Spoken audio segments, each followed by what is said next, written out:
Jen from Fabulous Paper Emporium. Happy Thursday. And we are now, I think this is our fourth specific card video, as far as the easier cards go, for our beginners or novices. And this last one is the Easel Card. And I had to slow that down because otherwise it just does not come out properly. So the Easel Card got plenty of layers, lots of space to kind of showcase beautiful cardstock. And then there's enough space on the inside for you to write your sentiment. And we even have, I decided to do today a little sentiment for the outside as well. So just showing that, again, layers will make it stand out more. We'll give it a little bit more emphasis. And we're also going to do a little bit of fussy cutting as well. So I'll explain that in a little bit. So before we get started, we are going to go through and as you've seen, as you notice, it's not Alice today. Nope, we moved back to the simple vintage weathered garden. So I'm going to set aside all of my pieces. Okay, I'm trying to separate them all into their own categories. And we will get started. So I'm using for the base, I've decided this time, since I'm using the weathered garden, I'm going to go with this kind of charcoaly gray base again. And this way we're kind of flipping what we've been doing for most of this series. So this particular piece of cardstock is, again, it's an A2 size, but it's cut the other way. Now, if you look back to our original video where we talk about all the tools of the trade, so to speak, then you'll also see how we can cut different sizes of bases, all using the 8.5 by 11 cardstock. And you can always get two bases out of one sheet, which is beautiful, and there's no waste. So for this one, we are doing 8.5 by 5.5. This is going to be scored at 4.5, and I forgot to write the score mark for that one, sorry. It's scored in two places. So we do, sorry, it's 4 1/4 and 2 1/8. So basically how we've scored this is it gets scored in half, and then this flap is in half again. Okay, so I'll show you on the scoreboard really quickly as soon as we go through the measurements. We have another piece here, and this one is 5.5 by 4 1/4. And then our little base for our sentiment, this one is cut at 2 5/8 by 7/8. Okay, and I'll explain that one a little bit when we get to the sentiment part. Okay, then for our white base, which is our white layer, which is our first layer, we are going to go with 5 1/4 by 4. Yep. We are going to go with 5 1/4 by 1 1/4. And for the inside, we're doing 5 1/4 by 2.5. And then for our little sentiment guy, I'd stamped the sentiment kind of on a scrap that I had cut from the pieces. And it ended up being 2.5 by 3/4. And since I didn't want to do a full quarter, I added an 1/8 to each side. And this is basically what this looks like. If I can get that placed properly. So that's pretty much what it looks like. So your border is a little bit smaller, which is perfect, I find, for sentiments. Is you don't always want like a lot of real estate being taken, because it covers your beautiful paper. But it's, again, it's entirely up to you. If you prefer the 1/4 inch going all the, or the 1/8 of an inch going all the way around, then you add a 1/4 and you're good to go. So this is going to be for our front panel. It's our designer paper, again, from the Weathered Garden. This one is 5 by 3 3/4.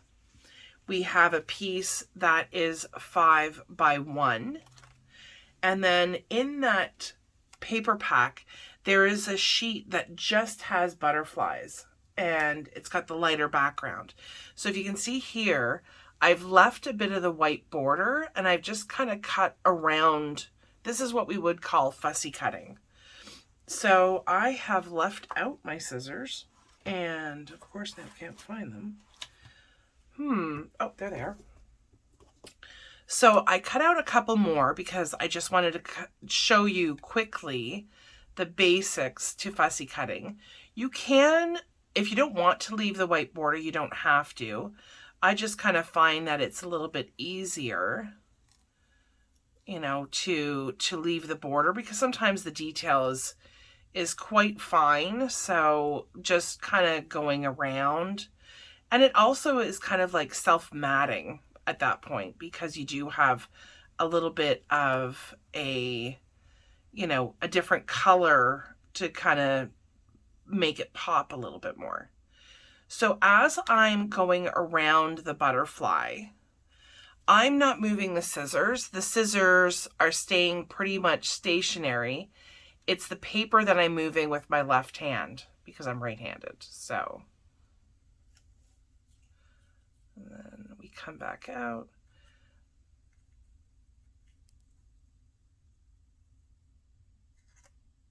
I usually take my time. I'm not the fastest fussy cutter, but you don't have to. There's not a race. It's, you know, I want to try to be as equal as I possibly can.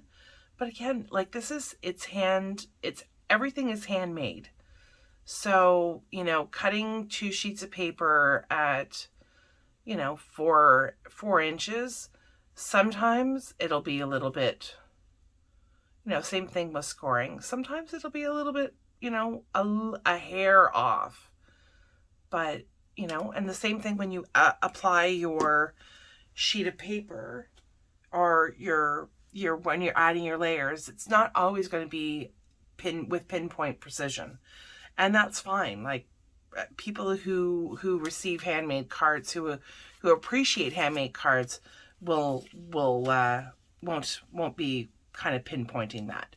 Okay, so I'm going to separate my layers now. So I've got 3 little butterflies that I think I'm going to be putting along this strip, and I'll show you a little bit about that in a second. We're going to go through the scoring. So I'm going to get rid of my cutting blade because I do not want to cut this paper.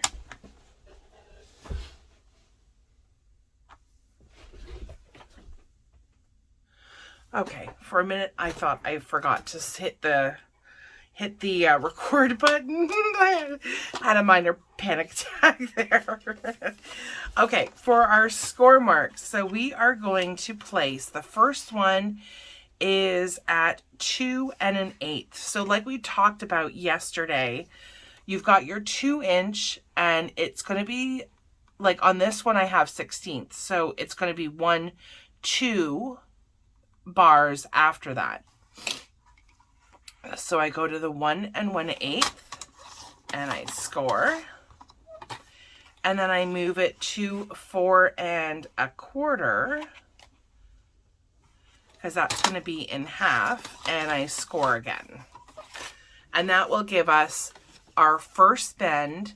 And then this is what makes it an easel card, is this is going to pop up like this. It folds flat so you can mail it, which is perfect. And then it pops up and, you know, can be nicely displayed when the recipient gets it. So here's how this is going to work. This panel actually fits on here, but only gets glued to this front flap. That is where it goes. So we're going to work on this first. That will be our first goal today. and we're going to layer this piece on, and then we're going to come in with our designer paper. Okay, so grab our glue and let's get layering. So I'm hopeful that you have enjoyed, have found these videos useful. And if you yourself are not a novice card maker, if you know anybody who is, you know, thinking about it, has been maybe asking questions, admires your cards when you make them for them, then please do share these videos, and hopefully they find them useful with tips and tricks. And if anybody ever has any questions, like I've said before, by all means, leave me a comment and I will definitely respond. So this is what our front panel is going to look like. Now, this gray piece and the width here are exactly the same. So when we apply it, we're going to try and do our best to make sure that it is as level, or as, you know, as equal as possible. That's not the word I'm trying to look for. Anyways, it follows suit. So we will work on that in a second. I'm also going to be layering up my sentiment. So we are going to do this.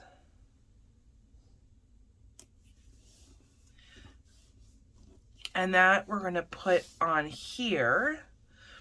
In fact, I did want to bring out I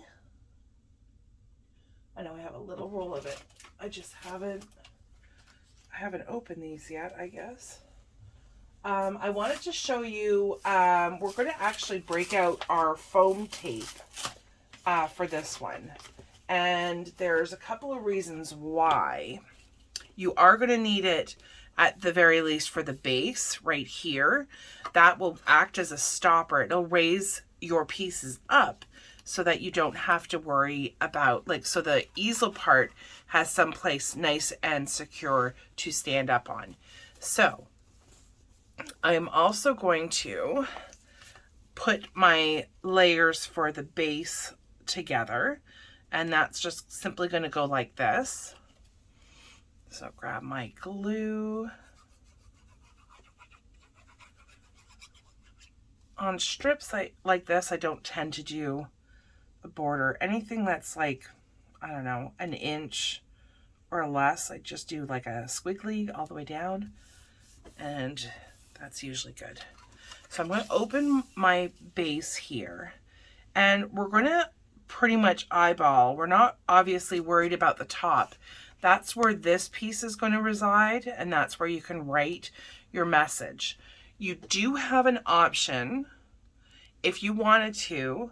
If you didn't want to cut two pieces, you wanted to do a full piece, you can do a full piece of white, absolutely no problem. Your full piece of white would be 5 1/4 by 4, very similar to the layer that you did here, because we're leaving that border.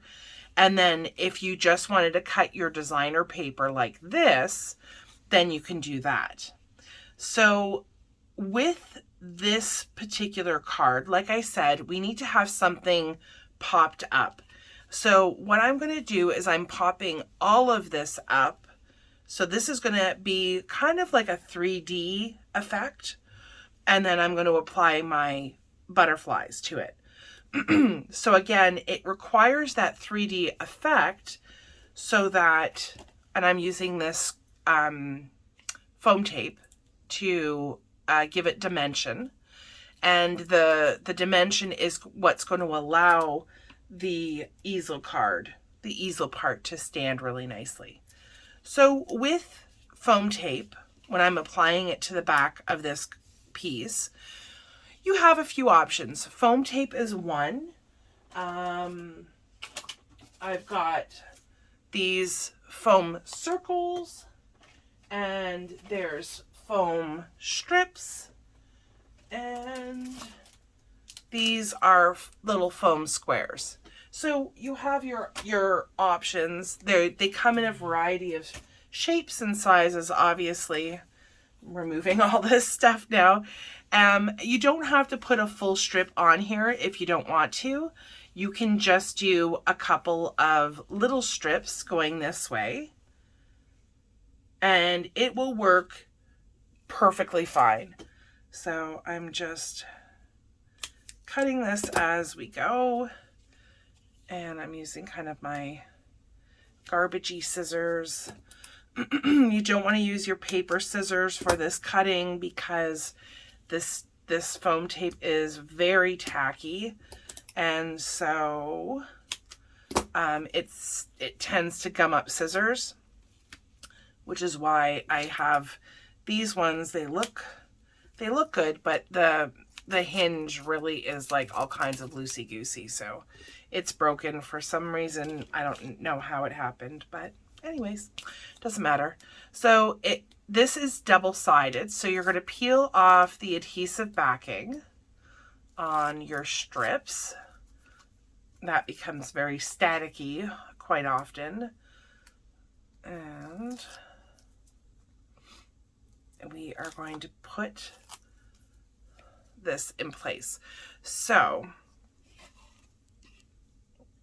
what I'm doing here, normally I would kind of stand over it, but then my head would be in the way. So hopefully that is where I would like it.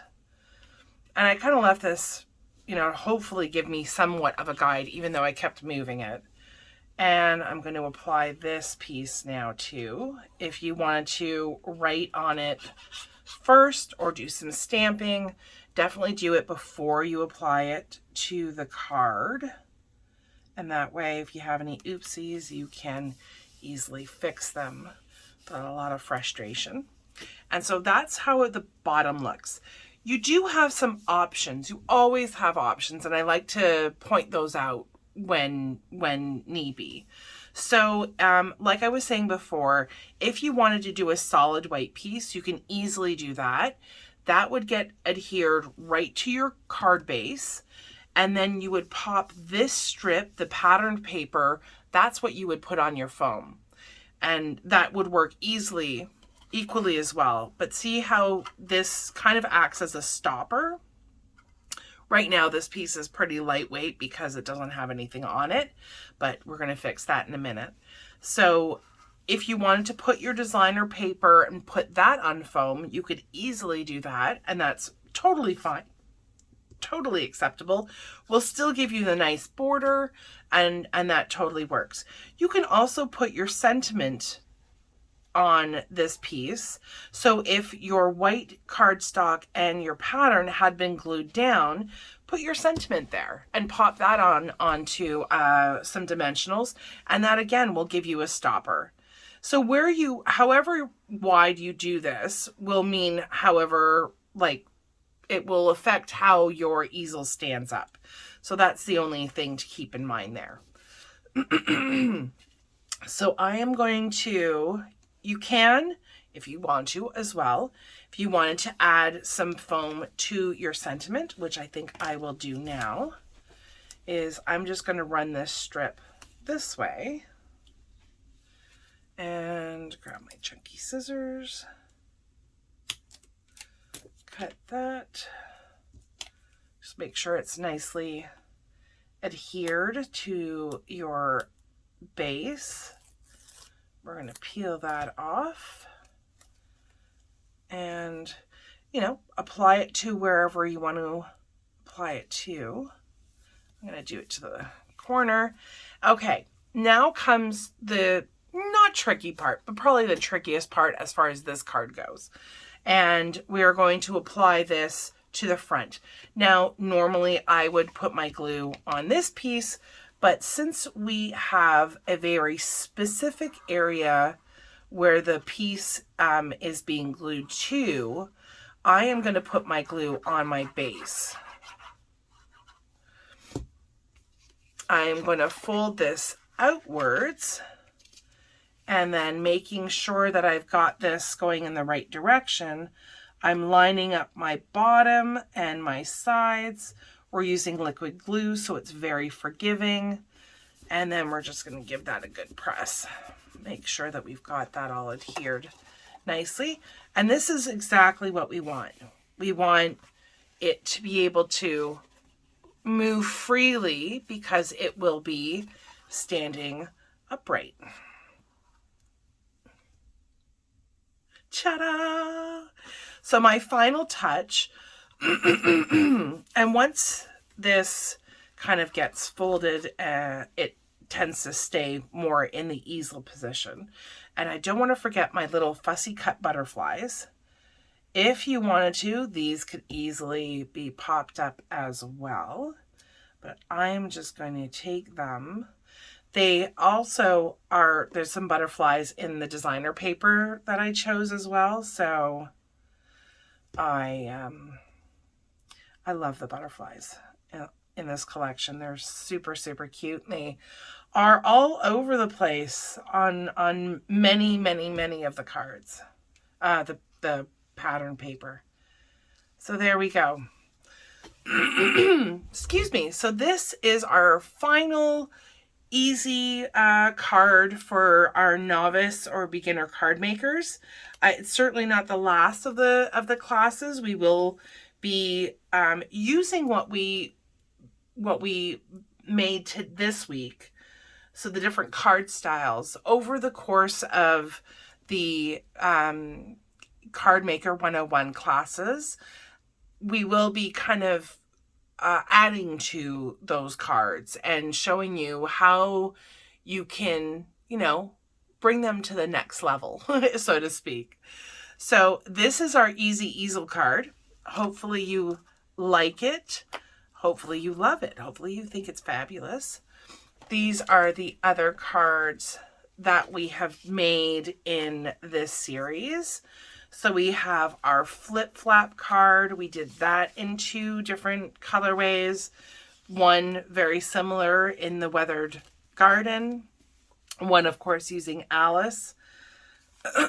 We did this fun fold as well. We did our Z fold, which gives us a lot of space on the back or on the center panel. And then we did our bookbinding card.